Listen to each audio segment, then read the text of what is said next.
Glad to have you here. We're going to have a lot of fun today, probably because I had a lot of fun putting this together.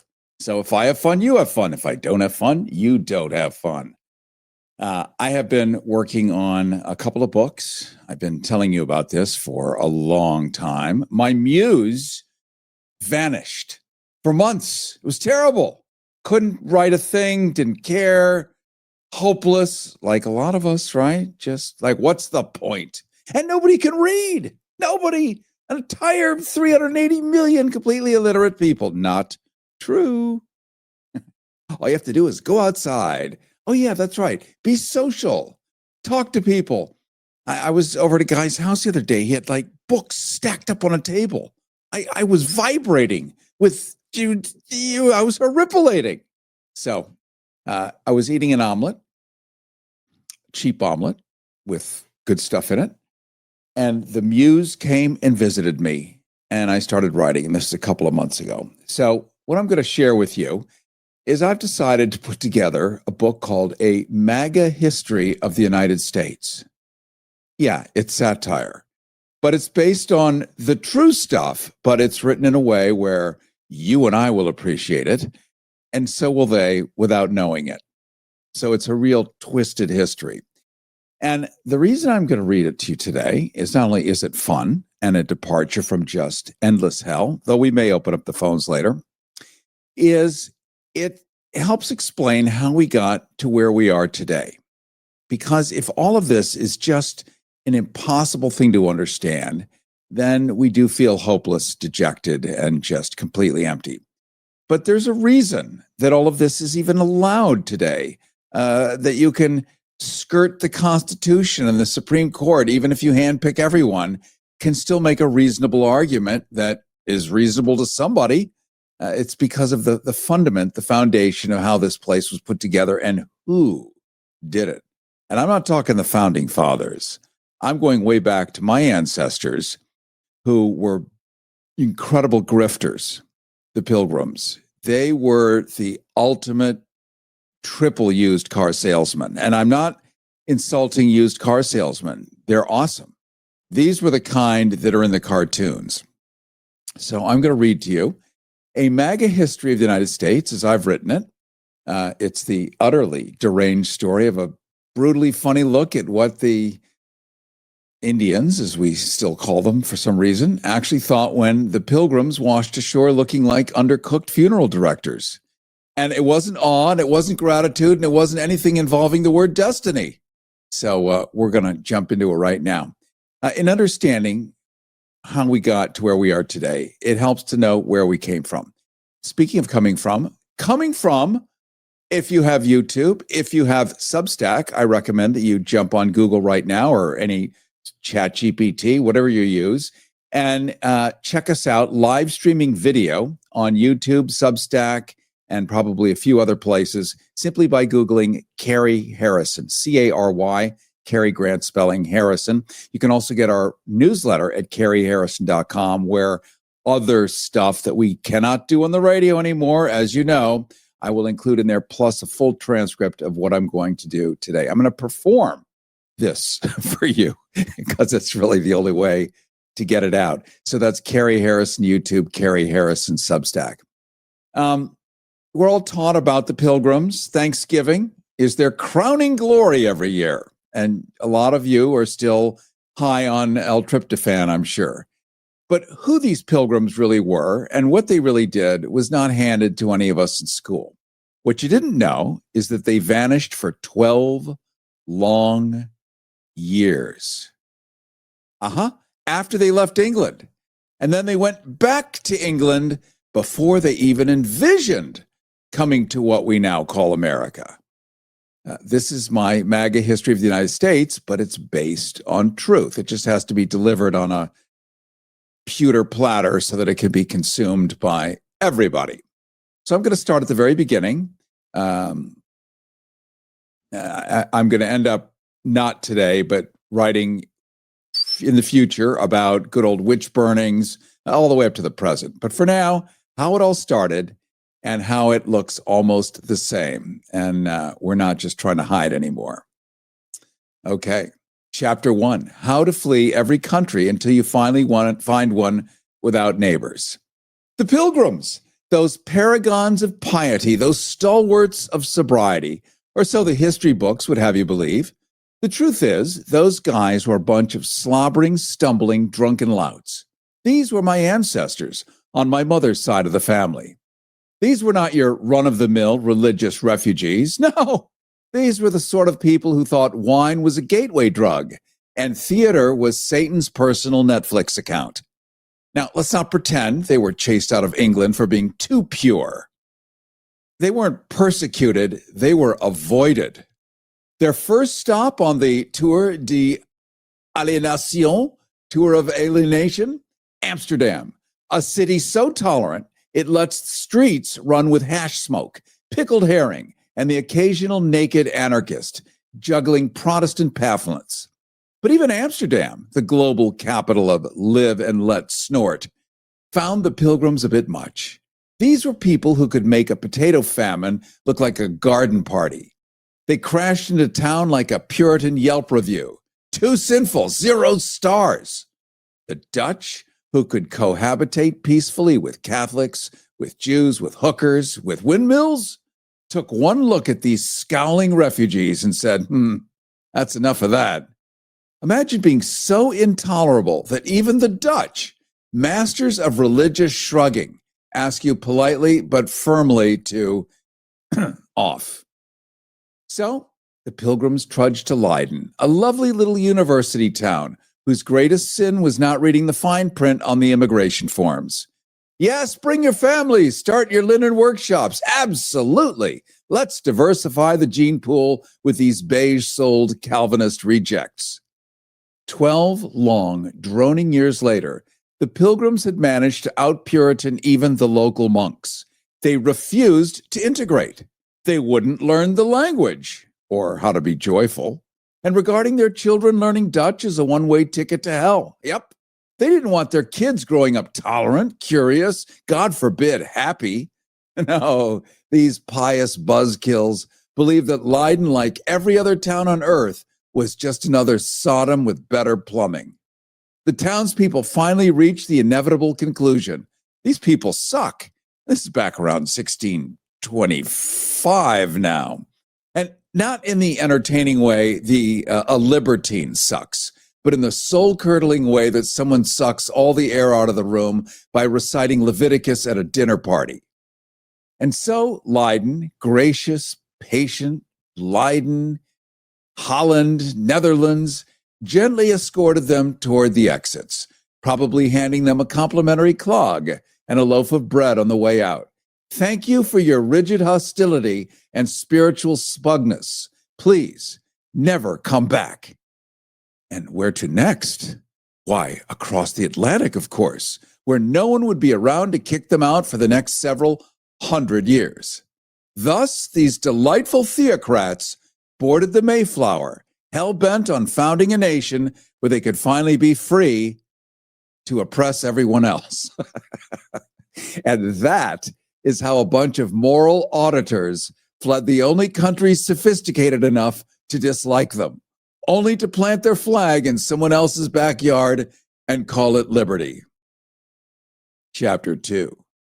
The Great Retreat, how the Pilgrims fled Holland, sank a ship, terrorized 2 ports, and still somehow made it to America. Cary Harrison with you, by the way. This is the Cary Harrison Files, performing a chapter from my upcoming book called A MAGA History of the United States, all about our Pilgrims and how this country was started and how it today seems to reflect their original plan, not the founding fathers, but the Pilgrims. So leaving Leiden, Holland wasn't so much a decision as a public service announcement. After 12 years of sucking the joy out of the Netherlands like a holy shop vac, the Pilgrims finally read the room, mostly because Leiden held up a big wooden sign that said, "Please go away." The Dutch, renowned global masters of tolerance, had endured these pious sandbags far longer than necessary. But there's only so much a city can take. At some point, you prefer Spanish occupation again. So armed with righteousness and a lifelong allergy to pleasure, the Pilgrims waddled down to Delfshaven and boarded the Speedwell, a ship so tiny and depressing it looked like it had been built as punishment for disobedient carpenters. This was not a vessel. It was a floating warning label. The plan was simple. Take this soggy Dutch walnut shell across the channel to England and meet the Mayflower, a proper English ship operated by professionals who had not yet met the Pilgrims and were therefore still in good spirits. Now, you'd think returning to England, the very place they'd fled in a huff, might embarrass them. But shame requires self-awareness, and the Pilgrims traveled without that particular luxury. They rolled into Southampton, immediately, that same place the Titanic left, by the way. They rolled into Southampton, immediately suspicious of the locals, the sailors, suspicious of the docks, suspicious of the breeze, and especially the concept of merriment. The residents in turn viewed these black-clad sermon dispensers the way you might view a swarm of moths headed straight for your curtains. The Speedwell, eager to put an end to all this, began leaking before the Pilgrims even left the harbor. The ship didn't just leak, it gushed. Well, it protested. It tried in its own wooden way to drown itself rather than endure a voyage full of psalm recitations and dietary restrictions. Yet the Pilgrims insisted that God was testing them, which was a polite way of saying God wants us to stay here, you obstinate nincompoops. Undeterred, they tried again. The Speedwell began hemorrhaging water with the enthusiasm of a zealot discovering a new sin. Back to port they went, this time to Plymouth, England, dragging morale, credibility, and tolerance behind them like tattered rigging. By now, the sailors, already forced to hear long lectures about dancing, whispered that the Speedwell wasn't broken, it was sabotaged, not by political enemies, by its own crew, who decided that sailing across the Atlantic with these sanctimonious gargoyles was a fate worse than a watery grave. Sabotage suddenly seemed like an act of national heroism.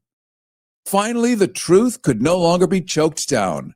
The Speedwell was unfit for duty, unfit for travel, and frankly, unfit to be seen in public.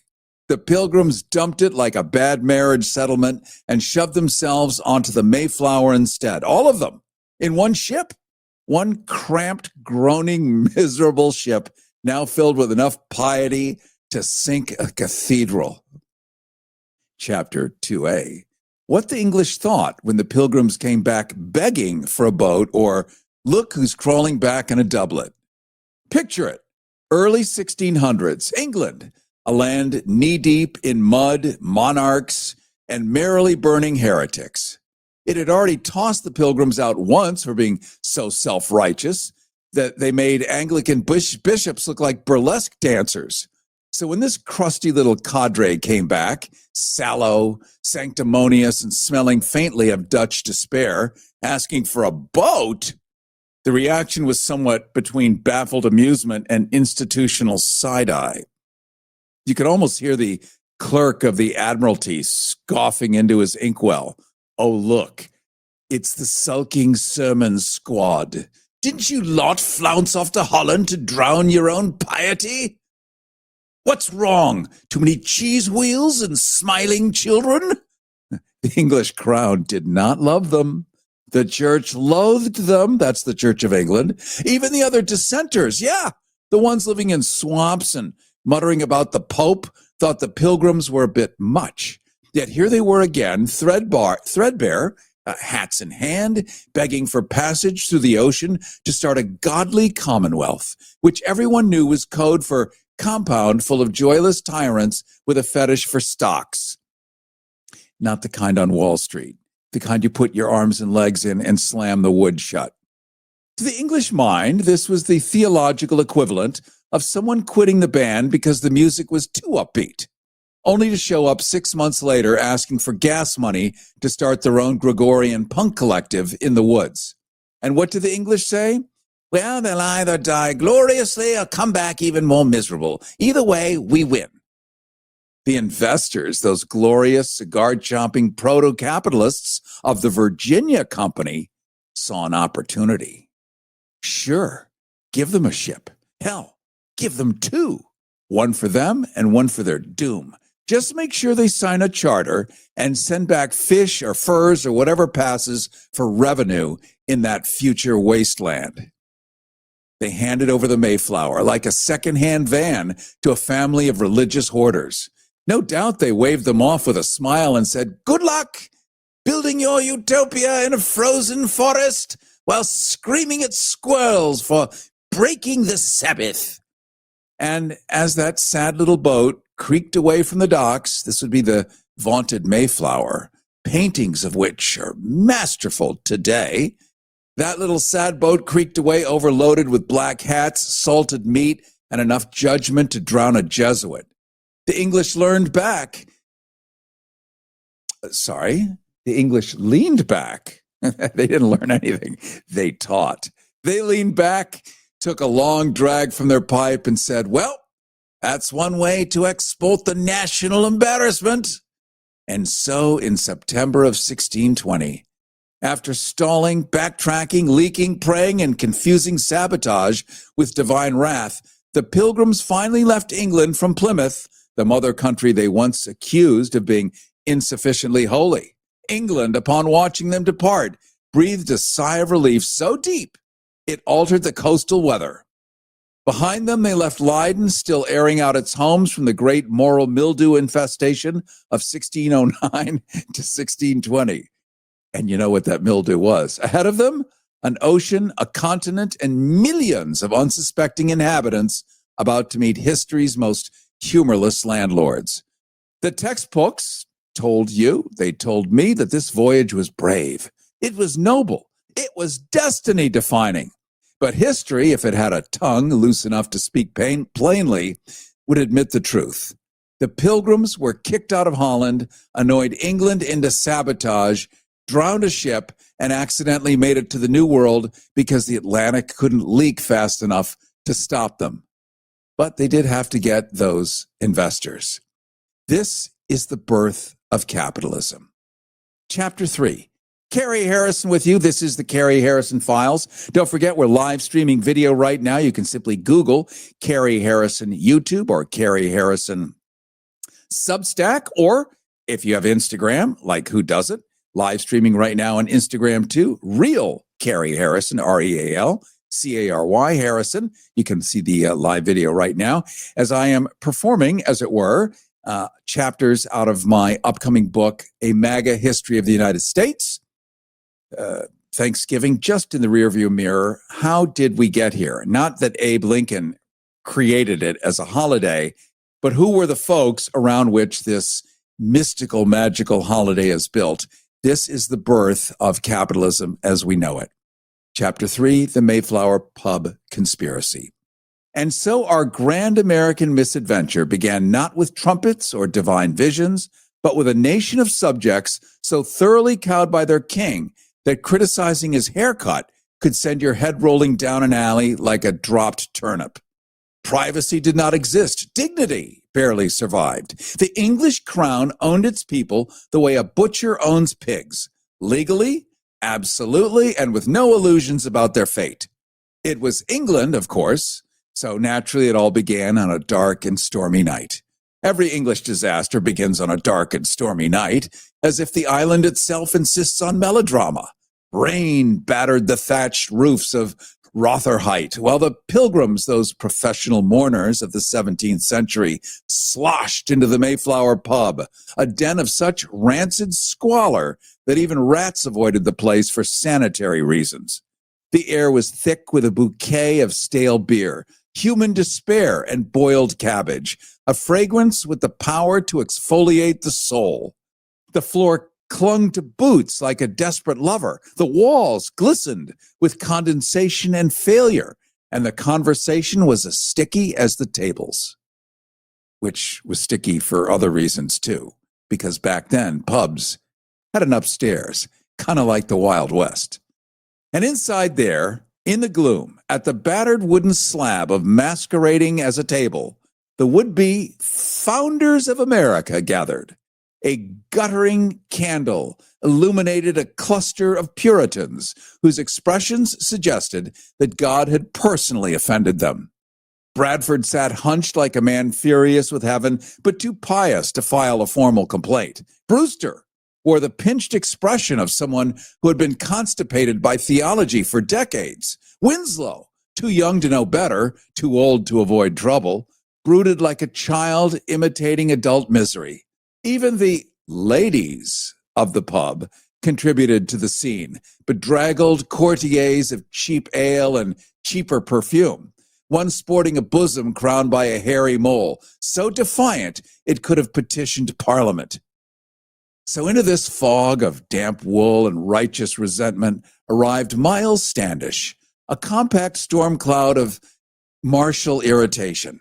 He had the look of a man who entered every room ready to suppress a rebellion, even if that room contained only a broom and his own reflection.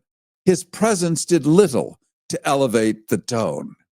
What emerged at that table, between the sloshing mugs, the leaking ceiling, and the barkeep, who hadn't cleaned anything since the invention of dirt, was the first miserable spark of the American experiment. Not the noble yearning for liberty later peddled to school children like me, like you, but the shared conviction that England had simply run out of tolerable things to complain about. The men stewed in their grievances like root vegetables in a medieval stew pot. Their homeland, they agreed, had become an intolerable circus of taxes, bishops, the king's increasingly deranged financial innovations. Window taxes were the newest invention, charging citizens for the privilege of sunlight. Had the regime survived long enough, no doubt it would have levied a tariff on blinking. A tariff on blinking. The mood darkened further. Does this feel familiar? The mood darkened further as each man silently rehearsed his resentments. Bradford brooded on the omnipresent stench of idolatry and damp. Brewster contemplated the moral obscenity of episcopal hats large enough to shelter livestock. Winslow envisioned a realm where every bodily function, from breathing to defecation, might soon incur royal fees. Standish, less philosophical, simply entertained fantasies of punching the archbishop. And somewhere between the grumbling and the glaring, a scam was born. Brewster had brought a rumpled scroll, a fledgling business venture wrapped in piety and lies. A colony, he believed, could be swindled into existence. The merchants of London, those gamblers of empire, would be promised furs, promised timber, riches, tobacco, and anything else not nailed down. The unfortunate reality that they themselves were barely capable of sustaining a vegetable patch would be revealed only after it was too late. We're going to pause for a second. My irreverent MAGA history of the United States, based on fact, but put on a pewter platter so can be consumed by all. We'll continue in just a second here on the Cary Harrison Files. Live streaming video, simply Google Cary Harrison YouTube, Cary Harrison Substack. You can also see us live right now on Instagram as we continue here on the Cary Harrison Files on KPFK 90.7 FM, Los Angeles. This pussy grabs back. The Cary Harrison Files. CaryHarrison.com. If you're living with diabetes and using insulin, you know the pain of pricking your fingers over and over again. Ouch! Well, by wearing a small remote device called a continuous glucose monitor, or CGM, call now and get free shipping of your new CGM, plus we'll bill your insurance for you. 877-282-8102. That's 877-282-8102. 877-282-8102. 877-282-8102.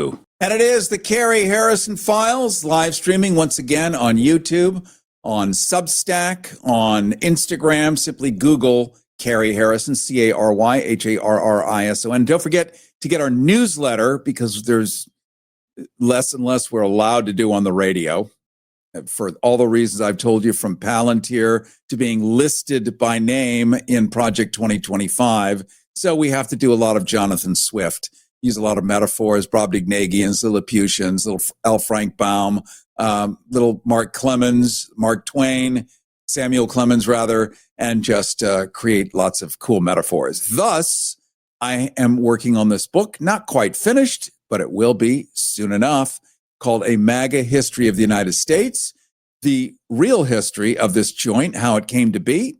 My ancestors were on the Mayflower on the other side. We got here in 1640. Another ancestor, Abraham Lincoln. So I'm stitched throughout this place, and I'm writing the history of it in a fun way where even I can tolerate it. We're exploring the original Pilgrims with Thanksgiving fresh in everyone's belly and the birth of capitalism. So these guys were all taught, we're saints. We're not taught much. Mayflower, Pina Colada, whatever the other boat was called. No, this is the story. So here we are inside of London, the merchants drooling, chomping at the bit, gamblers of the British Empire. Remember, they owned the world. The sun never set on the empire, meaning the reach of the British Empire was so far in every direction. Somewhere the sun was still up. That's what that meant. So they were all there to make money. These pilgrims, my ancestors, maybe your ancestors, promised, oh, we're going to bring back all this treasure. They had no idea what was there. But they knew there'd probably be furs. Why not throw in some gold, some diamonds, some of this, some of that, tobacco? And so all this investment was made, and capitalism, American style, slithered into being. Not as a triumph of enterprise, but as a drunken scheme scratched out on a pub table. The Mayflower pub. That's how the boat got named. And it was coated in mildew. It arrived without ceremony. It was lubricated by ale and delusion and immediately sank its teeth into the world's most gullible financial backers. Silence eventually settled over the table, broken only by the barkeep aggressively failing to wash a tankard. Outside, the rain pounded the streets with increasing enthusiasm, as though urging them to get on with their ruinous idea. Winslow, lost in visions of a land free from bishops and window taxes, warmed himself on fantasies of fresh air, open fields, and the occasional public immolation of heretics. Bradford drifted into the comforting thought that if all else failed, at least death by freezing would bring relief from England's clergy. By the time the last call echoed through the pub, the deed was done. The decision had been made. They would flee England not for freedom or virtue, or even destiny, but because they were bored of their grievances and needed new tyrants to despise. These were not fun folks. The New World promised a blank canvas upon which to paint fresh disappointments. They stumbled into the London fog like a procession of damp, delusional prophets. Bradford paused to glare back at the pub, its moldy rafters, its sticky floor, its impressive collection of medical hazards, and imagined it someday revered as a shrine to American origins. And thus, the proto-pilgrims vanished into the mist, drunk on cheap ale, buoyed by worse ideas, and fortified only by the kind of optimism that comes from not understanding the consequences of anything. Behind them, the Mayflower pub resumed its true and necessary purpose, dispensing alcohol to the spiritually unwell and quietly midwifing the next great catastrophe. Chapter 4. The Voyage of the Self-Righteous Sardines. If you're catching the live stream, you're going to see some wonderful illustrations here. You can simply Google Cary Harrison YouTube, Cary Harrison Substack, where you can also get the newsletter that has stuff in it, including the entire transcript of this broadcast, as well as Instagram, of course. You'll be able to see all of this. I am performing my upcoming book, A MAGA History of the United States, where we get to tell the history of this country in a way that you and I were forbidden to ever learn it. So here we are on the Mayflower. History calls it the Mayflower Voyage, but let's be clear. It was a 66-day floating disaster. Imagine stuffing 100 religious malcontents into a leaking wine barrel, giving them a compass and a Bible, and whispering, "Good luck." Then imagine the barrel smells like wet sheep. Welcome aboard the Mayflower. The ship itself was built for hauling barrels, not Bibles. It had no plumbing. The Mayflower had little ventilation and all the charm of a medieval dungeon. Within hours of departure, it became apparent that divine inspiration did not include basic nautical engineering. William Bradford, the default diarist, because no one else could spell, tried to keep morale afloat. He wrote pious entries about faith and fortitude and God's mysterious plan, though he failed to mention the rats or the smell, both of which were omnipresent and growing bolder by the hour. Meanwhile, Brewster turned every bowel movement into a sermon. Quote, "Let this constipation be a lesson from the Lord." He'd declare this while others prayed for either a miracle or a shipwreck. By week 2, half the passengers were seasick and the other half were thinking fondly of the Church of England. Think about that. Edward Winslow kept a brave face, though he confessed to missing windows, even the taxed ones. Miles Standish, somehow not yet mutinous, spent most of the voyage sharpening knives and muttering to himself in Latin. He claimed it was prayer. Others suspected he was rehearsing. The food ran out almost immediately, which was impressive, considering it had already gone bad before they left port.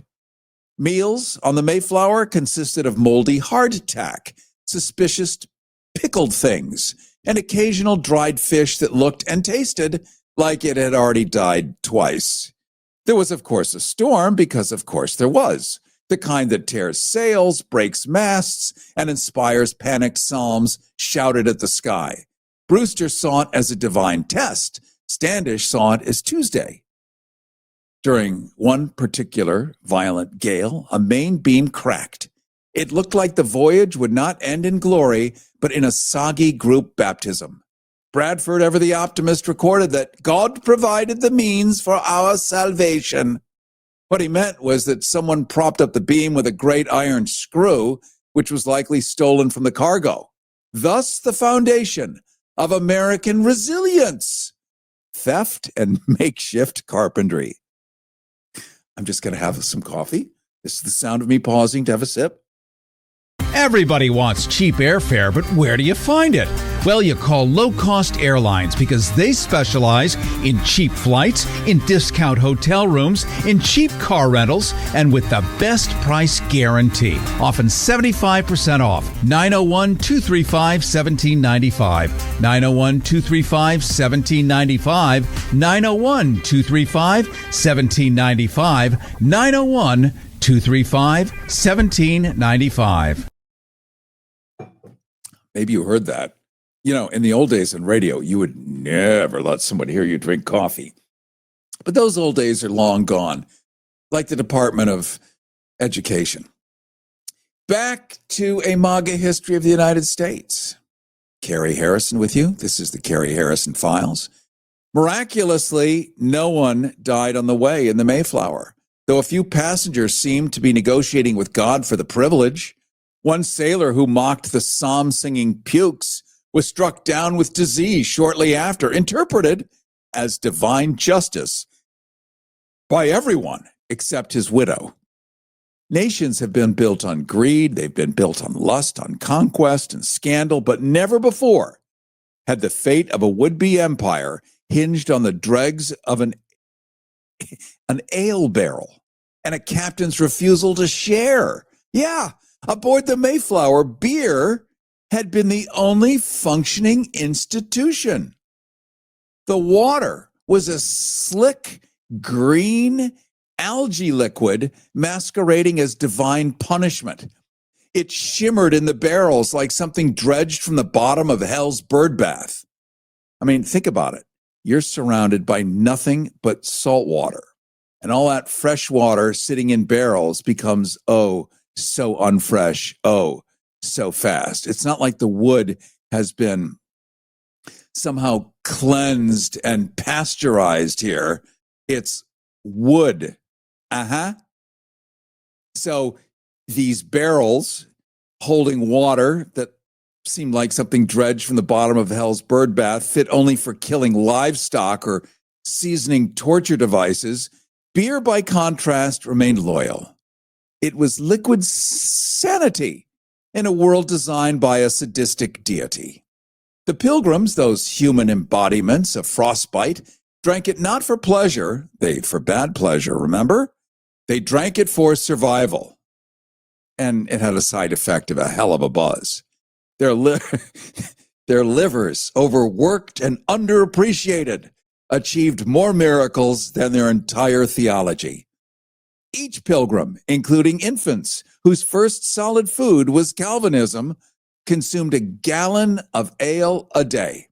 This was not decadence. It was triage. Beer was the only thing that kept the sermons from outlasting the passengers. Then came landfall. Not the warm embrace of Virginia, where their investors expected them to settle and die productively, but Massachusetts, a slab of frozen desolation, presumably rejected by glaciers as too inhospitable. Their course had not been guided by providence, but by the unstoppable physics of human desperation. Captain Christopher Jones, a man mercifully uninterested in nonsense, informed the passengers with the calm brutality of a mortician that the remaining beer was reserved for the return voyage. What? Return voyage? If the zealots wanted hydration, they were invited to go drink the Atlantic. And so, with a single sentence, he initiated America's first alcohol shortage and booted the entire congregation onto the nearest beach like unwanted cargo.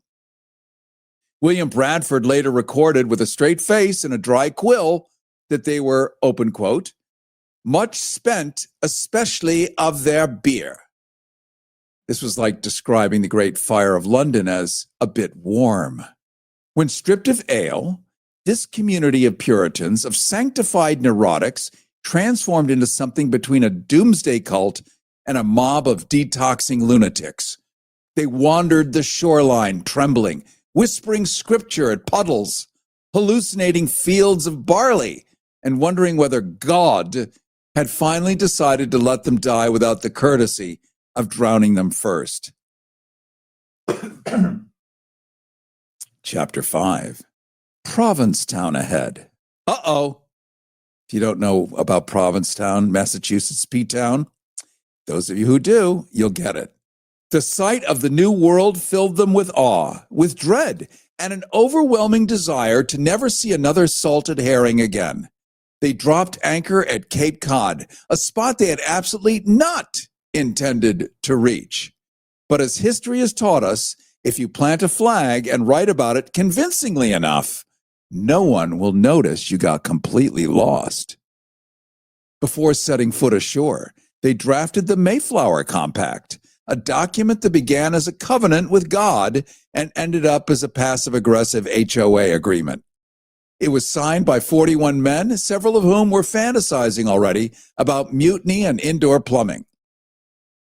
Once sobered up enough to stand upright, the Pilgrims took stock of P-Town, the dunes, the sand, the glittering coastlines, a place shockingly pleasant.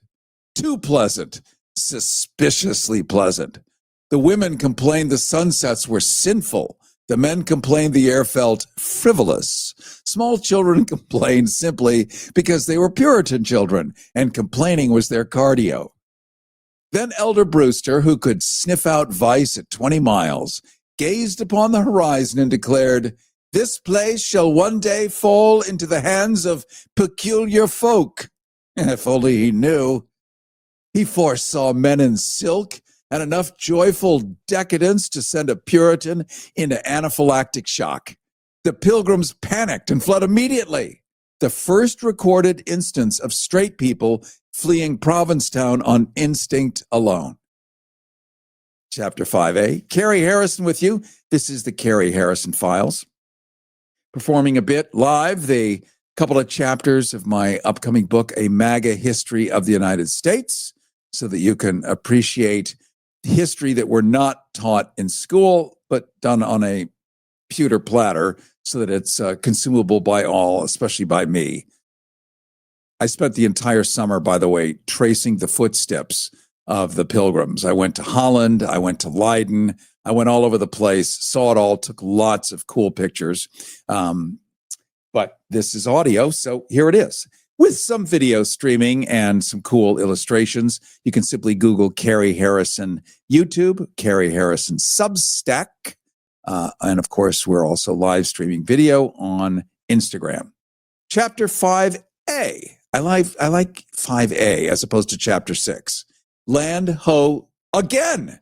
And so after months of vomiting, of preaching, and involuntary celibacy, popular once again with some, the Puritans arrived, not in triumph, but in a state of collective indigestion. They had reached the promised land, cold, confused, and wildly underdressed. The Pilgrims staggered off the Mayflower, not as triumphant pioneers, but as dehydrated wreckage, pious scarecrows held together by wool, by dogma, held together by the fading memory of barley. After surviving storms and starvation and the psychological torture of each other's company, they now faced a crisis that dwarfed all previous agonies. If you're living with diabetes and using insulin, you know the pain of pricking your fingers over and over again. Ouch! Well, by wearing a small remote device called a continuous glucose monitor, or CGM, call now and get free shipping of your new CGM, plus we'll bill your insurance for you. 877-282-8102. That's 877-282-8102. 877-282-8102. 877-282-8102. The beer was gone. Their faith wobbled, their courage failed, their intestines whimpered. Civilization, such as it was, teetered on the brink because a shipful of religious extremists had finally sobered up. And what did these paragons of righteousness do the moment they landed? Did they build houses? Did they store food? Construct shelters against the New World's winter, which resembled a cosmic insult delivered in icicle form? Nope. First thing they did, they built a brewery. Before housing, before prayer, before sanitation, before even pretending to thank God for letting them survive their own incompetence, they began brewing. Civilization's first structure in Plymouth, Massachusetts, was not a church, but a monument to dehydration-induced panic. From this inaugural brewhouse sprang the entire American character. Improvisation, self-deception, reckless optimism, and the firm belief that alcohol can solve anything a constitution cannot. This brewery was not just a building. It was a prophecy. Thus, for want of beer, the Pilgrims lurched into the historical record, not as noble founders, but as the earliest Americans to justify atrocious decisions under the banner of divine purpose. They arrived sanctimonious and sober, a combination that would prove catastrophic for centuries. The great American experiment began not with freedom or faith, but with a hangover so severe, it carved a place in history. I'm just going to throw in a little aside here. Historians, those scholarly taxidermists who stuff the past with cotton and sanctimony, they've spent centuries laundering this episode into a morality play. We know that. They've replaced the brew house with a chapel, the hangover with Thanksgiving, and the dehydration-induced panic with piety. The textbooks that you and I were forced to read depict Pilgrims as a group of courageous founders seeking liberty, not as beer-starved zealots stumbling into the wrong continent. But the truth, stubborn and obscene, refuses to die. America began with the shakes, a lie about divine guidance, and the frantic construction of a tavern. Chapter 6, Move Over, We've Arrived. Subtitle, Oh Great, More White People, a Local's First Impressions. Let's now turn our gaze from the dour, mothball-scented pages of Puritan self-mythology and consider, if only for decency's sake, what the actual residents of America thought when this floating congregation of starch and gloom crash-landed on their continent. Imagine you're a member of the Wampanoag in 1620. You've just survived plagues delivered by earlier, slightly smellier European visitors. Half your village has been wiped out by invisible spirits, or as we now call them, germs on tour. You're still grieving, you're still rebuilding, and here comes this wobbly little ship vomiting out a gang of cranky, overdressed cultists who look like funeral directors, but somehow talk more about death. These people arrive cold, starving, dragging their furniture onto the beach like they're staging a dystopian yard sale. And what do they do first? Build a community? Learn the language? Offer thanks? Nope. They rifle through your graves, steal your stored corn, and then have the theological gall to say God gave it to them. The native reaction? Somewhere between pity and profound, what the f is this? Now, let's not romanticize the encounter. The natives weren't naive. They saw these Puritan scarecrows and thought, new players on the board. Let's play nice, make a few allies, and maybe not die of smallpox this winter. Their leader was pragmatic, a sort of 17th century tribal HR manager trying to prevent another PR disaster involving European diseases and body snatching. A native man named Samoset walked into their ragged camp one day, the Pilgrims' ragged camp, and to their complete shock, greeted them in English. Imagine the scene. Half-starved colonists, dressed in flea-ridden burlap, blinking in disbelief at a man who not only spoke their language, but didn't immediately murder them. Samoset introduced them to Squanto, a man who had survived enslavement, transatlantic travel, and the full spectrum of European nonsense, and still agreed to help these walking disasters grow food, help them find water, help them survive nature without accidentally setting themselves on fire. It's hard to overstate this. Without Squanto, they would have been historical footnotes. It's a cautionary tale, a punchline without a setup. Squanto extended a diplomatic hand, not out of spiritual kinship or because he enjoyed the musical stylings of psalm-screaming Puritans, but because politics is politics, and the enemy of my enemy is, well, deeply annoying, but potentially useful. And in return, the Pilgrims threw a harvest dinner so dull it needed mythology to make it edible. The so-called First Thanksgiving was less a cultural potluck and more a strained HOA meeting with roasted fowl. One side trying to share corn, the other trying to baptize it. Over time, the relationship soured faster than colonial milk. These self-anointed saints weren't content with survival. Nope. They had a divine itch that could only be scratched by land, by laws, and the occasional armed sermon. And when more boats arrived, each one stuffed with joyless replicants in woolen armor, the native response slowly turned from confused hospitality to, oh, for the love of great spirit, not more of them. Yeah, the natives would eventually see the writing on the wall, written, of course, in stolen ink or stolen land. These weren't guests. They were squatters with a persecution complex and an itchy trigger finger. So what did Native Americans think of the Pilgrims? They thought they were weird. They thought they were loud. They thought they were bad at everything except making funerals out of a Wednesday afternoon. But mostly they thought, if this is what Christianity is, you can keep it in a locked box, underwater, preferably tied to a Puritan.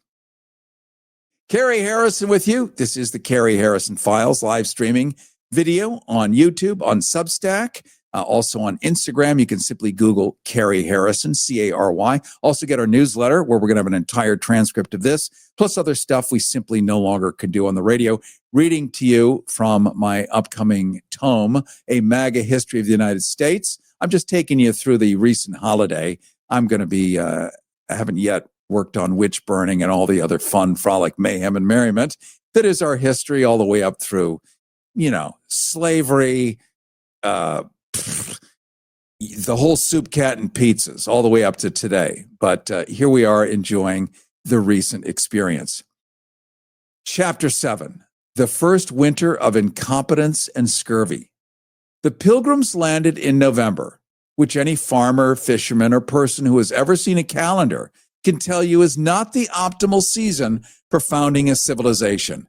But these were not practical men.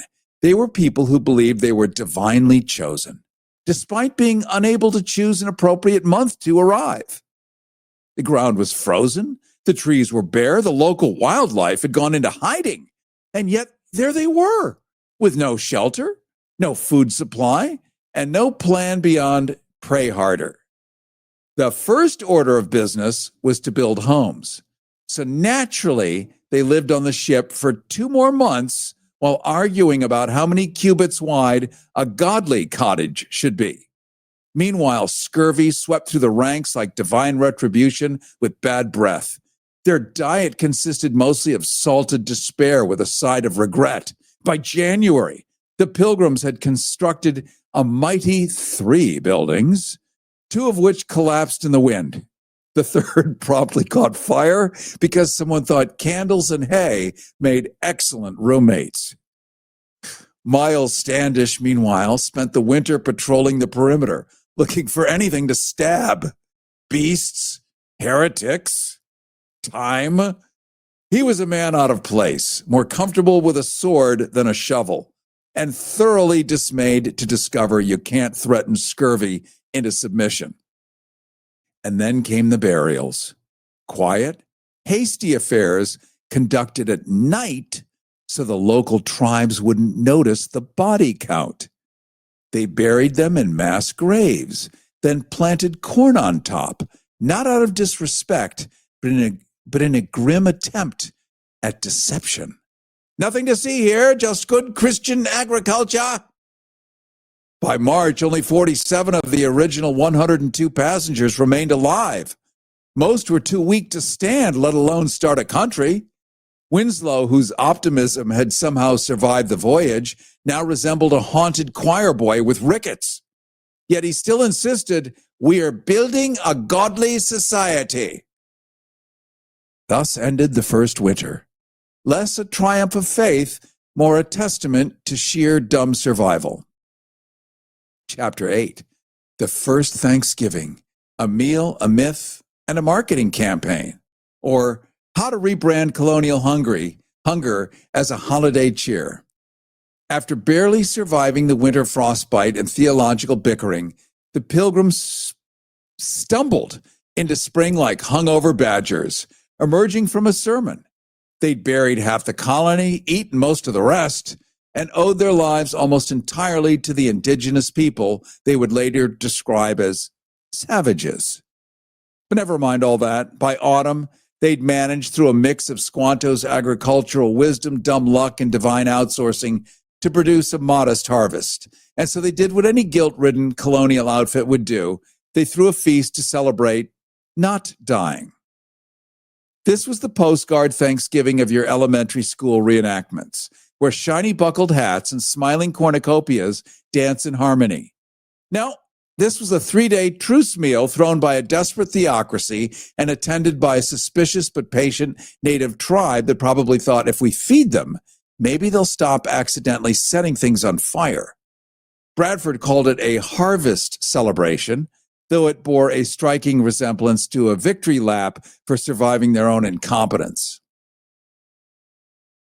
You know, the idea of Thanksgiving as a national tradition didn't really catch on until Abraham Lincoln, in the middle of the Civil War, decided America needed a day to act like it still liked itself. He proclaimed a national holiday in 1863, possibly to distract everyone from the bayonets and brother killing. It worked. Later, Norman Rockwell would paint it. Hallmark would monetize it. And Butterball would turn it into poultry theater. The mythology was set. Noble settlers, friendly natives, and a peaceful feast that launched 1,000 lies. In reality, Thanksgiving was the original spin job, turning 3 days of awkward frontier potluck into a sacred national rite, blessed by gravy and seasoned with historical amnesia. So let us raise a glass to the first Thanksgiving, not a symbol of unity, but a masterclass in rebranding. Not a feast of equals, but a buffet of denial. Not the beginning of American greatness, but the soft, buttery launch of its most enduring habit, eating your way through guilt. Are you paying too much for term life insurance? There's a tremendous price war among the major term life companies. Rates have dropped dramatically in the past few years. For example, a man age 45 non-tobacco user, $1 million of coverage is only $75 per month, level for the next 10 years. Or a man age 50 non-tobacco user can buy $500,000 of coverage for a monthly premium of only $110, guaranteed not to change for the next 20 years. That's right, level rates for 20 years. And if you're a smoker, we have great rates for you as well. At the Term Lifeline, we specialize in policies of $500,000 and above. So if you're looking for new or replacement term life insurance, call right now for a free quote. Rates and availability may vary by state. Sample rate quotes are based on preferred non-tobacco underwriting exam required to qualify. Call 855-826-7936. 855-826-7936. That's 855-826-7936. Such good, clean fun.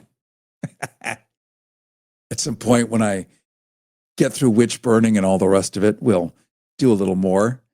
Normally, we open the phones for live calls. We are at the last 4 minutes here. And though I'm reading a bunch of comments on YouTube, seeing it here and there, very much appreciate everyone joining. And let me just say how thankful I am, for real, because it does invite us to be thankful, how thankful I am for real that we still get to do this. And when I say still, for years, public radio has been suffering because it's not commercial. You can't just get a car dealership to throw $1 million at you for a 9-month contract. It just doesn't exist there. Let's see. I'm just reading a YouTube comment. Sounds like a Shakespeare book, though. Another one. So happy you're live today. We need a true leader telling the truth all day. Well, it does sound like Shakespeare, doesn't it? That's kind of my style. That's the thing. My people, can you write this? Can you write? And I try to write seriously. It just doesn't work. I hate it. I just hate it. So, if I could throw in a few fart noises, I'm happy. So it's just the nature of satire and lampoon, I guess. But I'm thankful, back to my point, for you. I'm thankful that we have found a way to stay on the air despite Project 2025, despite FCC that's literally coming after us, despite all the things. We all show up for each other. I show up here for you on my own. I don't get paid, nothing. I mean, I'm bringing 35 years of radio with me, but if I don't do it and others don't do it, it doesn't happen. And then the station goes away. And the station shows up the same way for us. And you show up for me, and I show up for you. And I'm connected to you through a distant, kind of a virtual friendship, but I can feel it. And let me also thank Renee Yawarski, our wonderful technical director, who's in New York, who's handling the video side of things, who is a genius and what a support system. And also Will, who is competent and good in the control room of KPFK. Thank you, Will. So I really appreciate everyone joining me today. I look forward to seeing you next Friday. We will do something different, that's for sure. But I'm really glad we got to get this out today and understand who we really are and where we really came from. and the birth of capitalism as we know it today. Cary Harrison with you. This is the Cary Harrison Files. You can go to caryharrison.com and get our newsletter, and I look forward to seeing you next time. Smells like fish. Tastes like chocolate. It's the Cary Harrison Files. caryharrison.com.